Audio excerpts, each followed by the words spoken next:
Ele acusou-a de roubar e expulsou-a.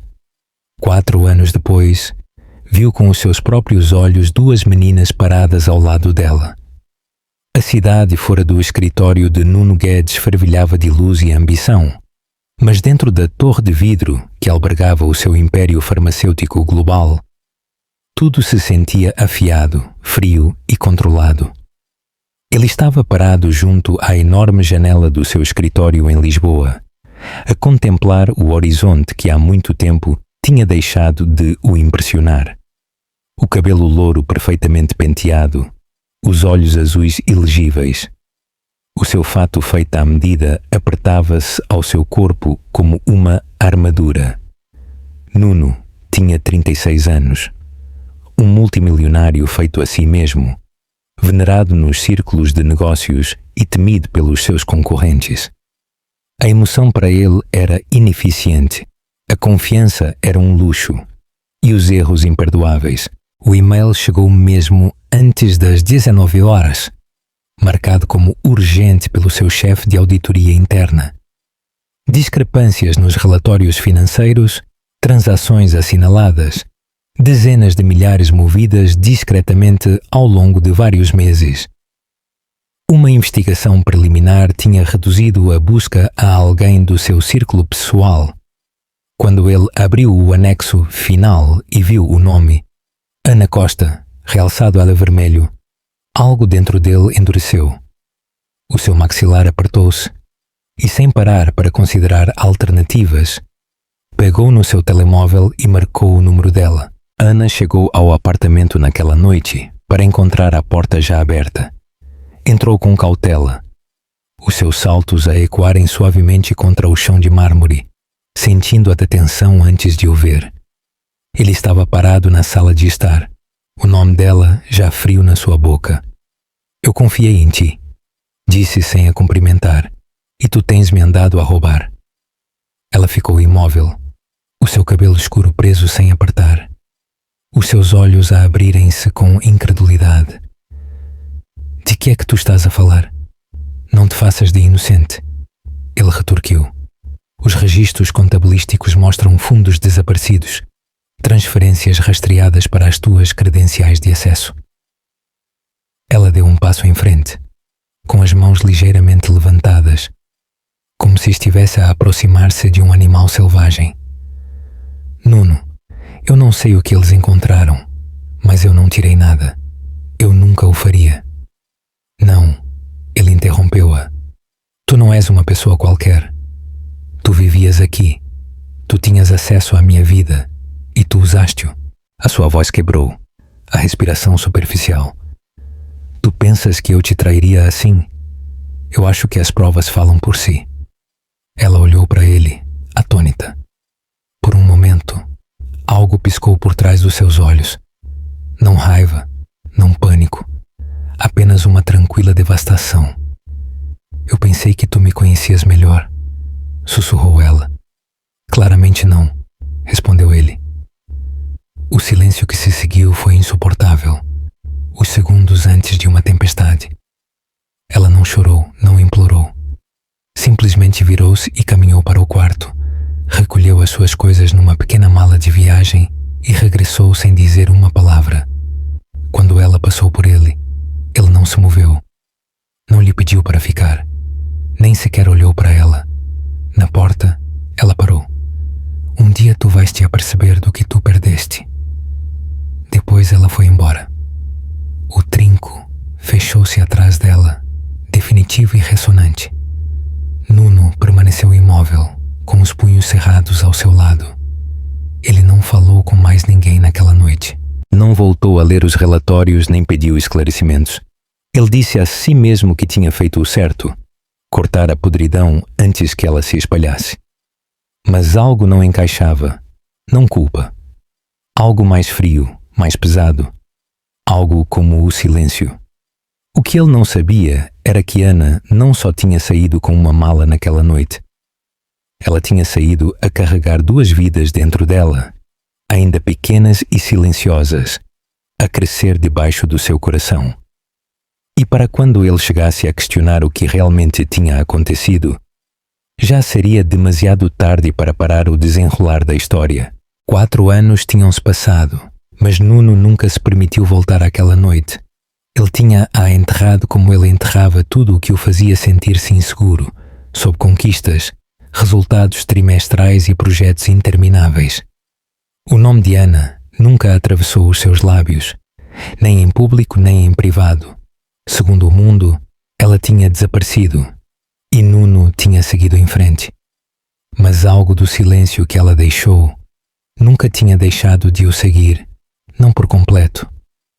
Persistia nos espaços que ela costumava preencher, no lado intocado da cama, na música que ela tocava de manhã, na forma como ele já não deixava que ninguém se aproximasse dele. Agora, no início da primavera de 2025, Nuno estava no Porto para uma gala corporativa, a representar a expansão da sua empresa na investigação biotecnológica. Era o tipo de evento a que ele tinha assistido 100 vezes. Conversas rígidas, vinho caro, elogios previsíveis de pessoas que precisavam da sua assinatura. Depois de 3 horas de sorrisos amáveis e discursos ensaiados, ele esgueirou-se cedo e caminhou sozinho para o passeio, com o telemóvel na mão, pronto para ligar para o seu motorista. Foi então que a viu. Ana estava debaixo do brilho de um candeeiro de rua a poucos metros de distância, a tentar tirar um brinquedo do seu saco, enquanto 2 meninas pequenas se agarravam a cada lado dela. No início, Nuno ficou paralisado, a pensar que a semelhança lhe estava a pregar uma partida. Mas não era um erro, era ela. A sua postura, a forma do seu rosto, a suavidade com que ela se ajoelhava para fechar o fecho de uma das jaquetas das meninas, era inegavelmente ela. E as meninas? Elas tinham cerca de 3 anos, talvez um pouco mais. Idênticas, pequenas, a rir, a abraçar animais de peluche. Ambas tinham suaves caracóis loiros e grandes olhos azuis. Os seus olhos azuis. Ele não se moveu. Não pôde. O mundo à sua volta escureceu enquanto ele olhava fixamente, o seu fôlego preso entre os seus pulmões e a sua garganta. Uma das meninas olhou para cima e olhou fixamente para ele por um segundo fugaz. Ela piscou os olhos lentamente, com curiosidade. Depois voltou a olhar para sua mãe sem dizer palavra. Ana endireitou-se e seguiu o olhar da sua filha. Os seus olhos encontraram-se. Ela não ofegou, não tropeçou. Apenas olhou para ele com uma expressão tranquila e ilegível, como se ela se tivesse preparado para este momento e já tivesse terminado com ele. Nuno abriu a boca, mas não saiu nenhuma palavra. Antes que ele pudesse encontrar algo para dizer, Ana conduziu suavemente as meninas para um táxi próximo. Ela não se apressou, não olhou para trás.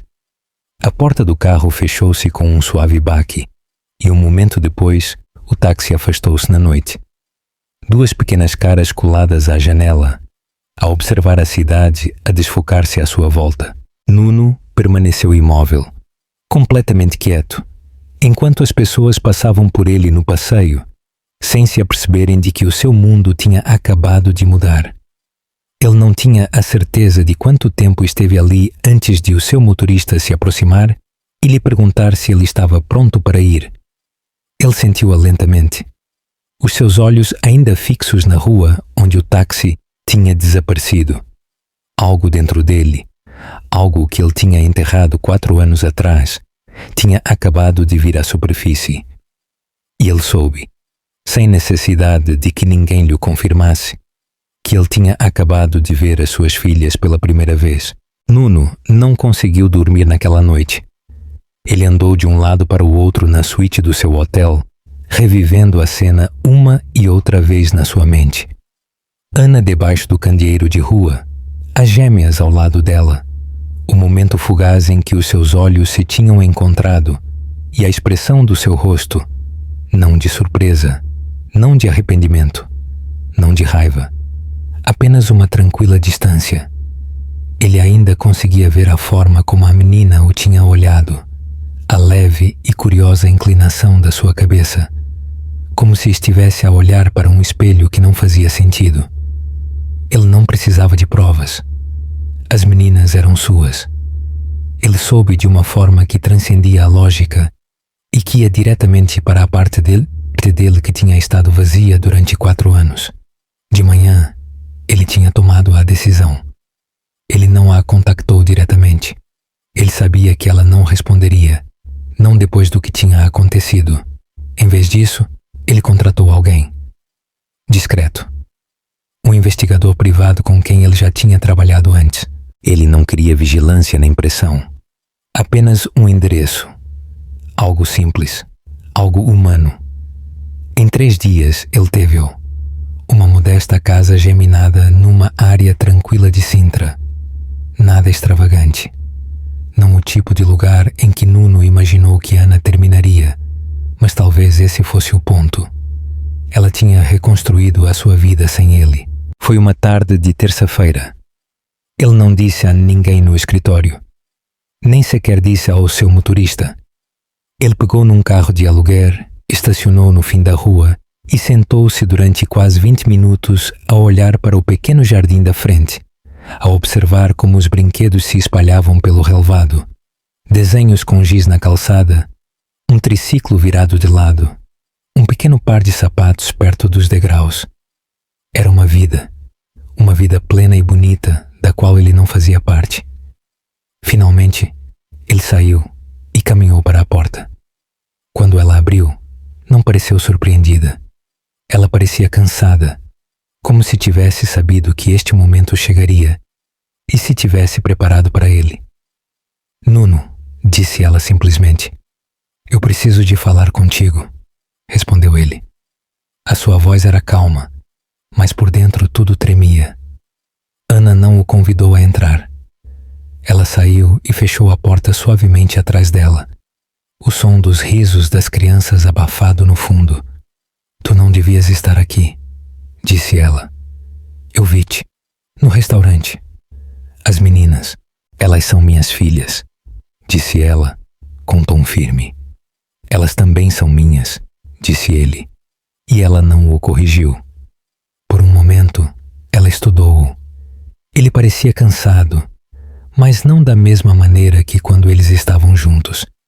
Era um tipo diferente de exaustão, como se ele tivesse estado a caminhar pela vida em piloto automático e acabasse de se aperceber. Por que agora? Perguntou ela. Porque eu não sabia. Disse ele. Se eu soubesse. Tu não quiseste saber, interrompeu ela. Tu foste tão rápido a acreditar que eu era uma ladra. Tu nem sequer me deixaste falar. Eu cometi um erro. Tu destruíste tudo o que nós tínhamos. Eu estava grávida quando tu me expulsaste, Nuno. Eu carregava os teus filhos e tu nem sequer olhaste para trás. As palavras caíram sobre ele como água fria.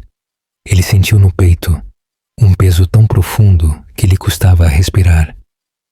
Eu não estou aqui para justificar o que eu fiz, disse ele depois de uma longa pausa. Eu só quero arranjar as coisas, de alguma forma. E como é que isso te parece? Dinheiro? Advogados? Um comunicado de imprensa? Não, eu quero ser o pai delas. Ana baixou o olhar, respirou fundo e depois olhou para ele nos olhos. Elas não te conhecem. Elas nem sequer ouviram o teu nome. Tu não podes simplesmente chegar e reclamar um título que tu nunca ganhaste. Então deixa-me ganhá-lo, disse ele, com voz baixa, quase um sussurro. Deixa-me começar. Ela não respondeu de imediato. A porta atrás dela rangeu ligeiramente e uma das meninas espreitou. Ana virou-se e guiou-a suavemente de novo para dentro. Quando se virou para Nuno, o seu rosto tinha se suavizado ligeiramente. Eu não prometo nada, mas se tu realmente queres fazer isto, tu começas com elas, não comigo. Eu entendo. E Nuno, acrescentou ela, a sua voz de repente mais aguda, não faças isto a meias. Se tu entras, tu ficas. Ele assentiu lentamente. A plena gravidade do que ela queria dizer assentava nos seus ossos. Isto não era um gesto, Não era algo que se arranjava com um cheque ou um pedido de desculpas. Se ele quisesse estar nas vidas delas, ele tinha de o ganhar com tempo, com presença, com paciência. Ela recuou para a porta. Volta no sábado. Estaremos no parque a 2 quarteirões às 10 da manhã. Antes que ele pudesse responder, ela esgueirou-se para dentro. A porta fechou-se com um clique atrás dela. Nuno ficou ali por muito tempo, imóvel, a olhar para o sítio onde ela tinha acabado de estar. Pela primeira vez em 4 anos, ele sentiu algo desconhecido. Humildade. E por baixo disso, um vislumbre de esperança. O parque infantil era pequeno, escondido entre 2 edifícios de apartamentos com uma vedação de madeira descolorida e o aroma da primavera no ar. Nuno chegou 10 minutos antes, vestido com calças de ganga e uma camisola que ele não vestia há anos, sem saber se ia demasiado arranjado ou não o suficiente. Ele parou desajeitadamente perto de um banco, com as mãos nos bolsos, a examinar a área como alguém que se tinha extraviado num lugar destinado a outra pessoa. As crianças corriam em círculos, os seus risos brilhantes e livres. Os pais conversavam perto enquanto bebiam café em copos de papel. Nuno sentia-se como um intruso, um homem fora do seu lugar, entre carrinhos de bebê e giz para a calçada. Exatamente às 10 em ponto. Ele viu-as. Ana aproximou-se com um passo lento e uniforme, uma mão a segurar suavemente cada uma das meninas. Elas usavam casacos de cores pastel a condizer. Os seus caracóis loiros saltitavam com cada passo e os seus pequenos sapatos iluminavam-se ao caminharem. Elas olharam à sua volta, com os olhos muito abertos, a contemplar o parque infantil como se fosse um mundo novo. Quando chegaram à porta, Ana ajoelhou-se e sussurrou-lhes algo. Ambas as meninas assentiram. Depois soltaram cautelosamente as suas mãos e dirigiram-se para o areal. Ela juntou-se a Nuno no banco, mantendo um pouco de espaço entre eles. Ela não falou no início. Ele também não. Simplesmente sentaram-se ali, ambos a observar as 2 meninas a cavar e a construir com pás de plástico, a trabalhar em silêncio uma ao lado da outra, como as gêmeas costumam fazer, como se partilhassem uma linguagem privada que mais ninguém podia entender por completo. Elas ainda não sabem quem tu és, disse Ana finalmente. A sua voz era baixa, quase abafada pelos sons do jogo à sua volta. Para elas tu és apenas um homem na rua, um estranho. Eu entendo, disse Nuno, com os olhos ainda nas meninas. Eu não espero nada. Tu vais ter de ser paciente. Elas são inteligentes, observadoras, mas não confiam facilmente. Ele assentiu. Elas são tuas. Ana olhou para ele de soslaio. Elas são nossas. Tu simplesmente não quiseste saber antes. Eu errei, disse ele simplesmente. E eu sinto muito. Eu não posso desfazer isso. Mas eu quero mostrar-lhes algo diferente agora. Mostrar-te. O silêncio instalou-se de novo entre eles, mas não se sentia tão pesado como antes. Uma das meninas, Benedita, tinha dito Ana numa mensagem de texto. Aproximou-se, a olhar para Nuno à distância. Ele agachou-se à altura dela, com cuidado para não se aproximar demasiado, e sorriu. Olá, disse ele suavemente. Ela não respondeu. Apenas olhou para ele com uma expressão de séria concentração, como se estivesse a medir a forma do seu rosto, a cor dos seus olhos, a forma como a sua voz soava. Queres ajuda com o teu castelo de areia? Perguntou, a apontar para o seu monte a meio de construir. Ela assentiu lentamente.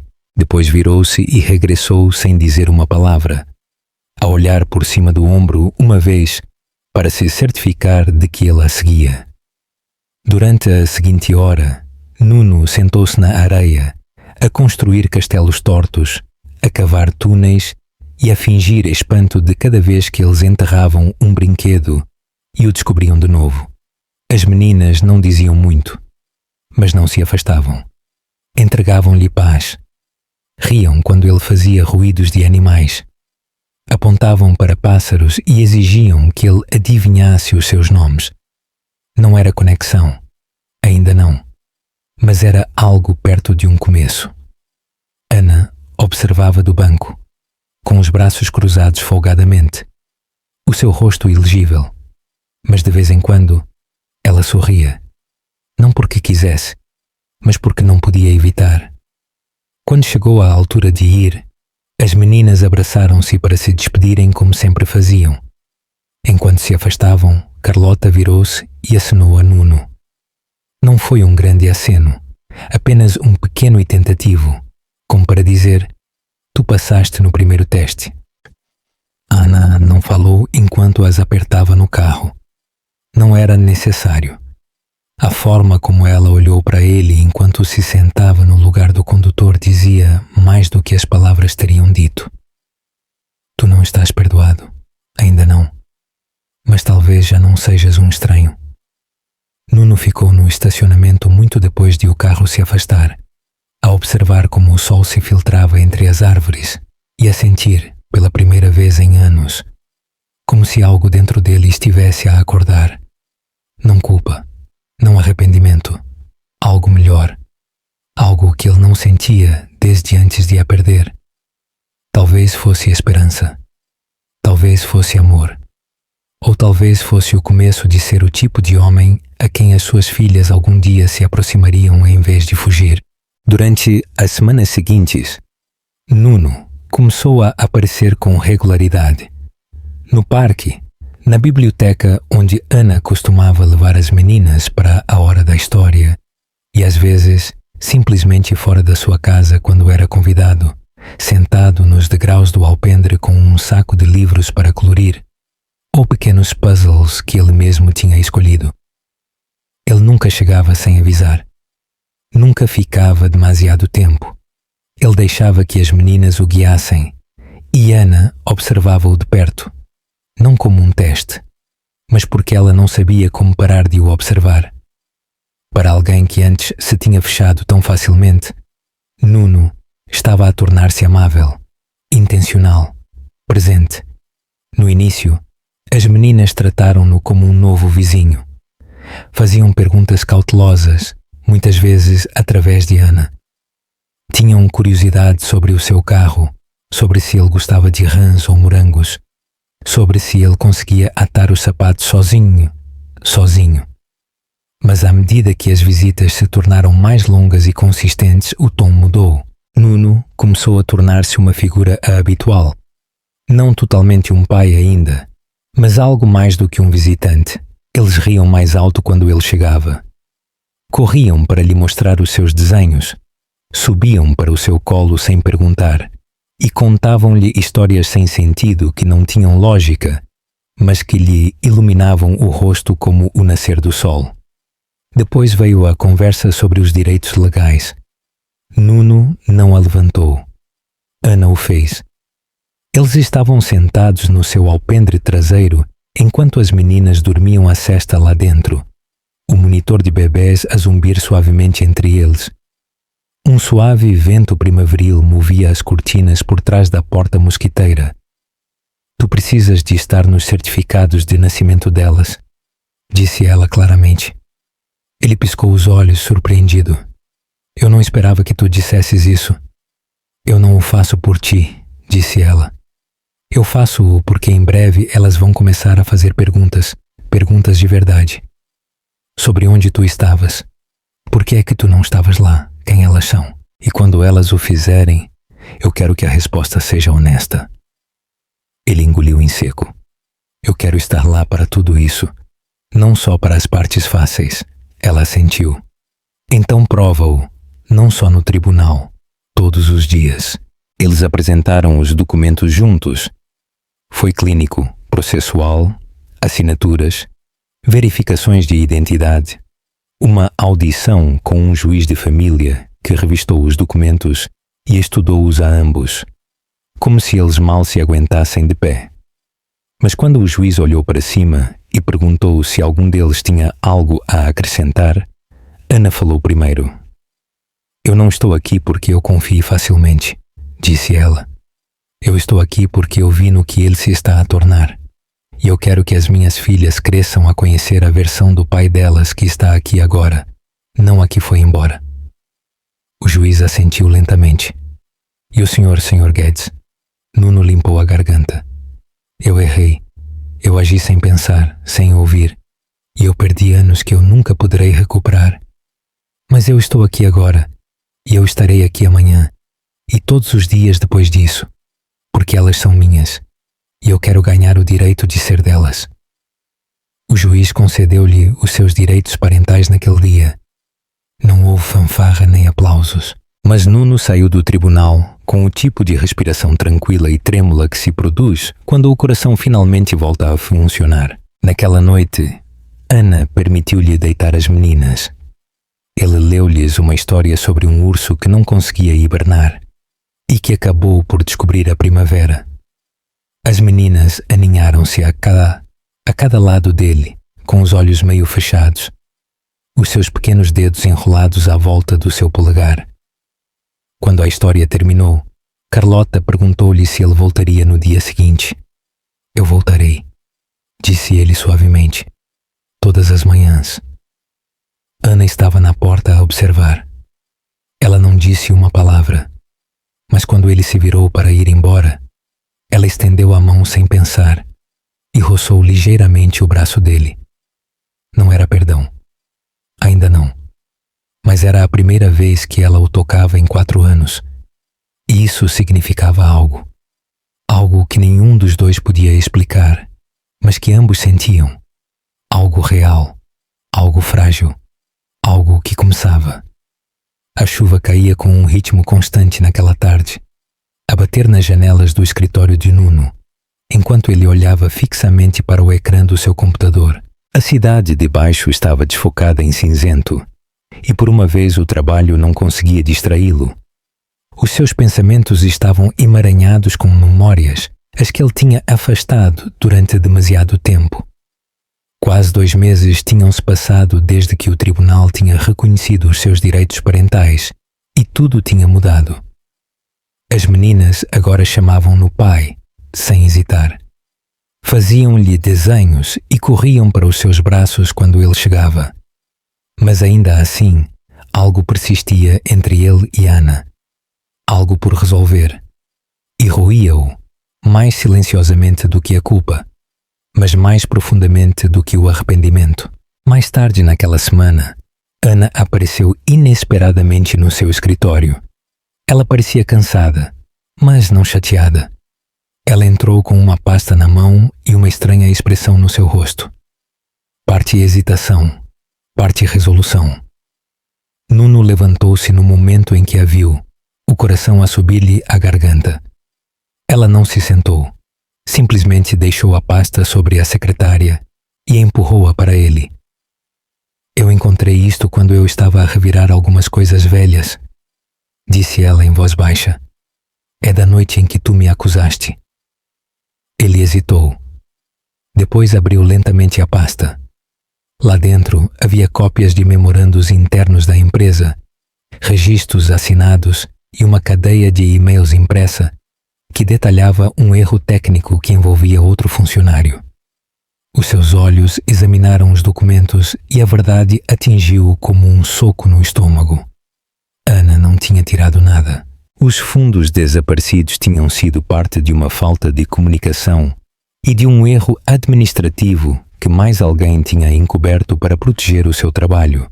A evidência estava lá, clara e condenatória, não contra ela, mas contra o sistema em que ele tinha confiado mais do que na mulher que amava. Ele perdeu o fôlego ao olhar para ela. Por que é que tu não me mostraste isto antes? Ela cruzou os braços, mas não na defensiva. A sua voz era tranquila. Até. Por que é que tu não perguntaste? Por que é que tu não ouviste? E se eu te tivesse entregue estes papéis naquela noite, teria mudado alguma coisa? Nuno abriu a boca, depois fechou-a de novo. A verdade pairava entre eles, demasiado amarga para desculpas. Eu guardei-os, continuou ela. Não para te provar que tu estavas errado, mas porque uma parte de mim sempre esperou que tu te apercebesses por tua conta. Ele sentou-se lentamente. O peso do que ele tinha feito assentava mais profundamente do que antes.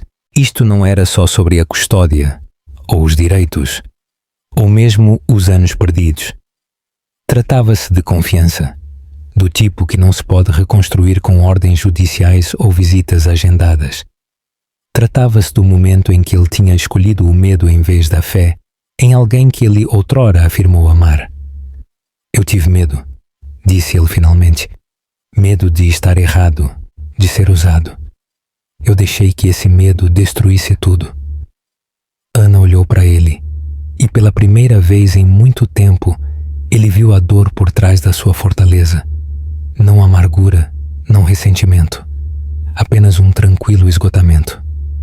Eu tive de construir uma vida do nada, disse ela, enquanto carregava com 2 bebés. Sozinha. Tu sabes o que se sentiu? Ser acusada de algo imperdoável e que ninguém acreditasse em ti. Eu não posso arranjar isso, disse ele com voz baixa, mas eu juro que eu nunca mais vou duvidar de ti. Ela assentiu uma vez, lentamente.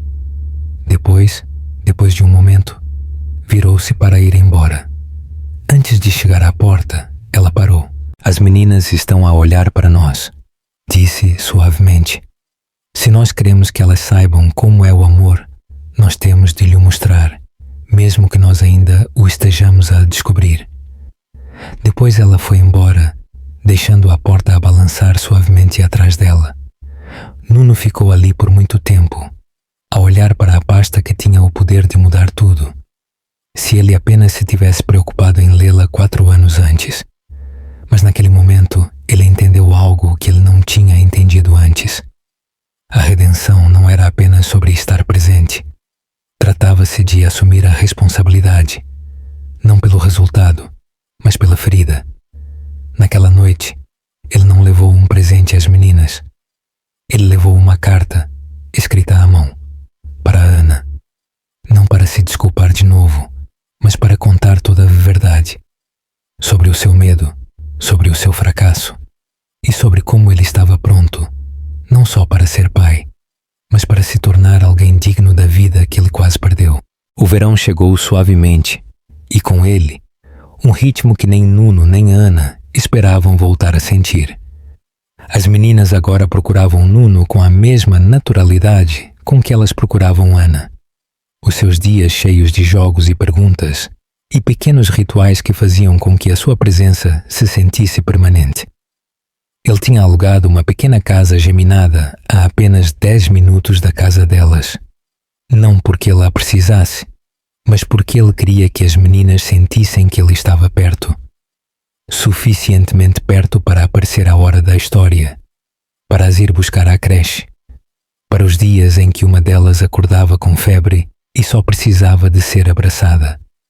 Nuno, antes um homem conhecido apenas pelos seus escritórios em arranha-céus e o seu controlo nas salas de reuniões, agora passava tardes inteiras a montar casas de bonecas, a cozer bolachas mal cozidas e a cantar canções de embalar terrivelmente desafinadas.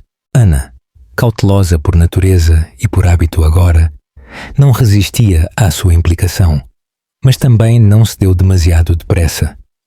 Ela observava-o com uma tranquila atenção, a rastrear a sua constância, a sua paciência, a forma como ele respondia às suas filhas quando as coisas eram uma desgraça, ou barulhentas, ou simplesmente humanas.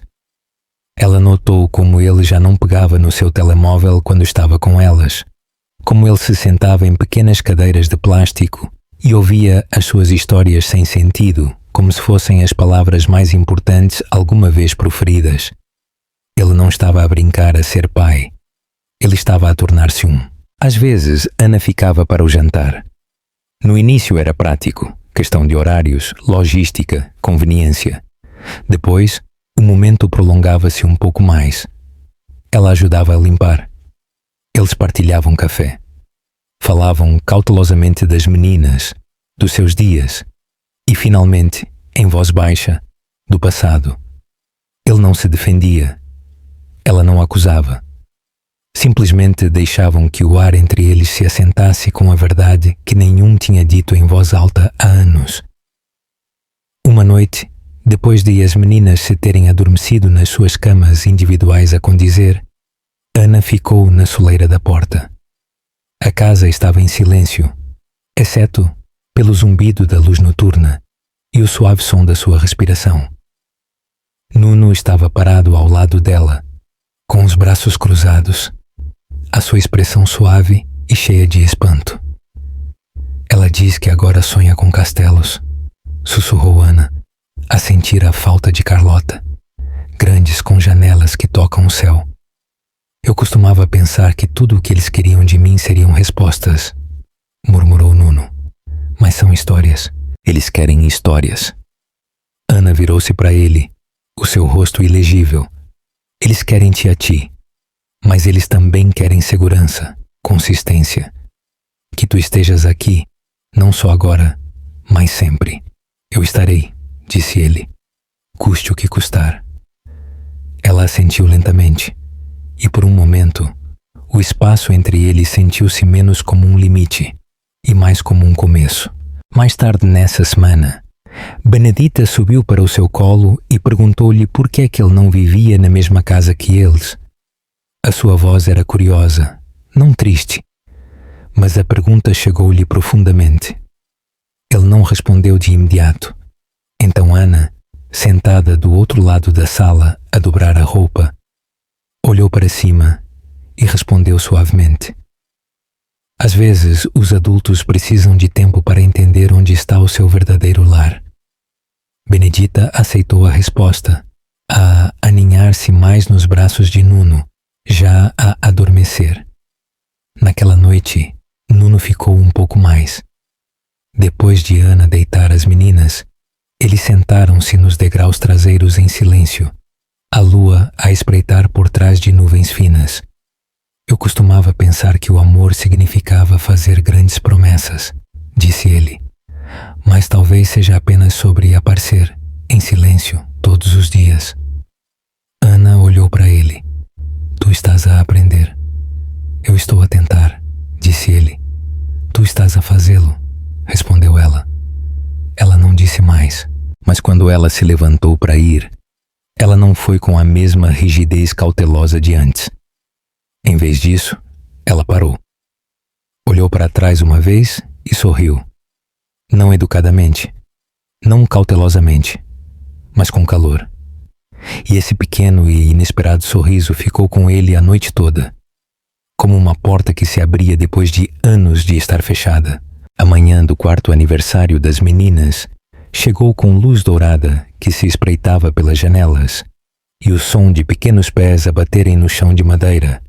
A casa já estava cheia de balões, fitas e o doce aroma a bolo de baunilha que Nuno tinha cozinhado imperfeitamente, mas com orgulho, na noite anterior. Ele nunca tinha decorado uma festa na sua vida, mas agora ele atava fitas às cadeiras e enchia balões até as suas mãos doerem. Tudo porque as suas filhas tinham pedido o aniversário mais bonito de todos. Ana chegou cedo, a carregar um saco cheio de coroas de papel feitas à mão e uma caixa de morangos frescos. Os seus olhos iluminaram-se no momento em que ela viu o que Nuno tinha feito na sala de estar. Não era polido nem perfeito de Pinterest, mas era brilhante, alegre, cheio de cuidado e real. As meninas entraram a correr com os seus vestidos de aniversário, a rir enquanto rodopiavam e exigiam que todos olhassem para os brilhos.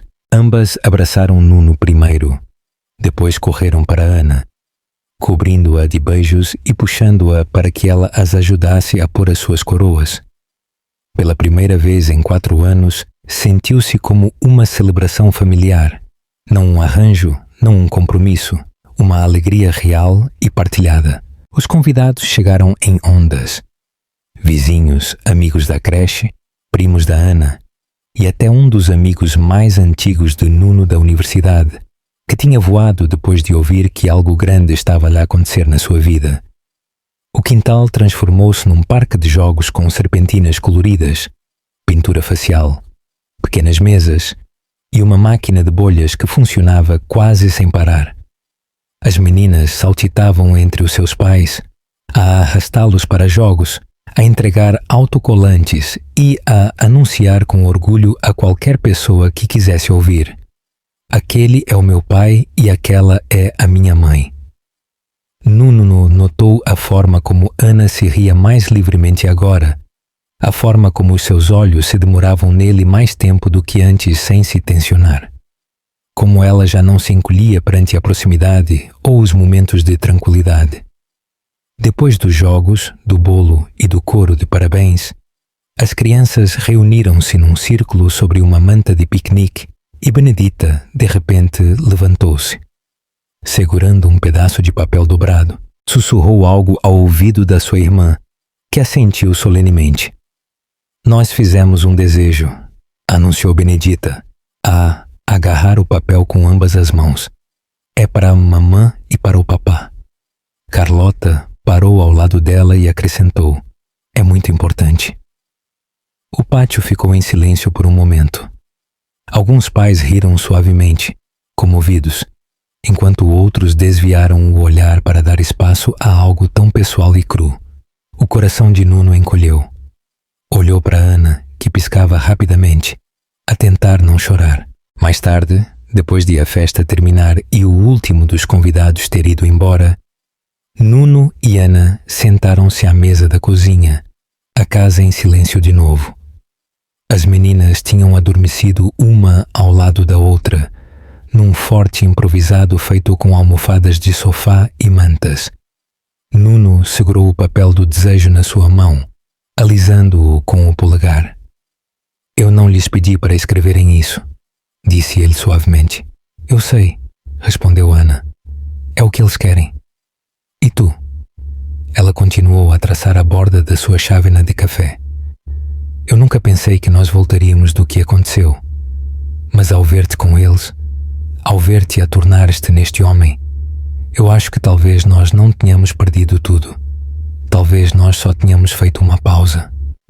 Ele olhou para ela. Não havia medo no seu rosto, nem distância, apenas clareza e algo suave, como uma tranquila aceitação. Eu não estou a pedir tudo, disse ele. Não hoje. Apenas uma oportunidade para construir o que eles veem em nós. Ana levantou-se e caminhou para a sala de estar, onde as meninas jaziam enredadas em mantas, as suas mãos ainda entrelaçadas, mesmo a de dormir. Ela chamou suavemente por cima do ombro. Então, talvez seja a hora de nós pararmos de viver em duas casas. Nuno não se moveu de imediato. Só a observou, o seu coração a bater não com pânico, mas com algo mais suave. Certeza. Ele levantou-se, caminhou para parar ao lado dela, e juntos olharam para as suas filhas, para as duas pequenas pessoas que os tinham tirado do abismo e, sem saber, lhes tinham ensinado a tentar de novo. Não houve um grande discurso, nem um beijo, nem um momento cinematográfico. Apenas duas pessoas, paradas perto, finalmente prontas para partilhar o peso do passado e a promessa do que ainda poderia ser. Foi tranquilo e foi suficiente. O final desta história é poderoso na sua quietude. Não se baseia em reviravoltas dramáticas ou numa reconciliação perfeita, mas ganha o seu peso através do crescimento emocional, da humildade e da escolha de reconstruir o que estava partido. A transformação de Nuno não é repentina, é lenta, real e profundamente humana. Ele não recupera Ana com dinheiro ou desculpas, mas com presença, consistência e a vontade de assumir o seu passado, sem o defender. A decisão de Ana de lhe permitir entrar de novo é igualmente corajosa, não por fraqueza, mas por fortaleza, escolhendo perdoar não porque ela se esqueceu, mas porque ela viu em quem ele se tinha tornado. O que faz com que o final seja satisfatório é que não oferece fantasia, Oferece esperança. Demonstra que as pessoas podem mudar, que o amor pode sobreviver mesmo através da traição e que às vezes as segundas oportunidades mais inesperadas são as que mais medo nos dá a crer. As meninas gêmeas, sem saber, tornam-se o coração da história, não só porque representam uma verdade oculta, mas porque lhes relembram a ambos os adultos o que significa amar sem condições e acreditar na possibilidade da cura. É um triunfo silencioso, e esses, eu acho, são os mais duradouros.